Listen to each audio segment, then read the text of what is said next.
Hello guys, നമ്മളിപ്പോൾ മംഗലാപുരത്ത് നിന്ന് നാട്ടിലേക്ക് പോവാണ്. നമ്മൾ ബസ് കയറിയാണ് പോകുന്നത്. അപ്പോൾ നമുക്ക് നോക്കാം ഈ മംഗലാപുരത്ത് നിന്ന് നമ്മൾ കോട്ടയത്തേക്ക് സേഫായിട്ട് KSRTC പോകാൻ പറ്റുമോ. നമുക്ക് ഓരോരോ സ്റ്റോപ്പിൽ നമുക്ക് ഇറങ്ങി പോവാം. വിളിച്ച് എങ്ങനെ ഇരിക്കും നമുക്ക് നോക്കാം.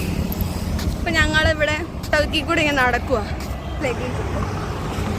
കയ്യിലൊരെണ്ണം പുറത്തൊരെണ്ണം വെയിറ്റ് എങ്ങനെ എത്തും. ആദ്യം നമ്മളിവിടുന്ന് കൊട്ടാരത്തെ ചൗക്കിയിൽ നിന്ന് നമുക്ക് കാസർഗോഡേക്ക് പോവാം. കാസർഗോഡ് ചെന്നിട്ട് നമുക്ക് കാണാം. Okay, bye. ഇപ്പോൾ പൈസ എടുക്കാൻ വേണ്ടി യൂണിയൻ ബാങ്കിൽ വന്നാൽ എന്തായാലും ടിക്കറ്റ് എടുക്കാൻ പൈസ കൊടുക്കണ്ടേ. അപ്പോൾ നമ്മൾ പൈസ എടുക്കാൻ വേണ്ടി യൂണിയൻ ബാങ്കിൽ വന്നാൽ ഞാനും ജെനിക്കുട്ടിയും കൂടെ അവിടെ പോകുന്നത്. ഈ പെണ്ണിന് വല്ലതും അറിയാമോ എന്ന് കർത്താവിനറിയാം. അവിടെ ചെന്നിട്ട് നമുക്ക് കാണാം. ഓക്കെ.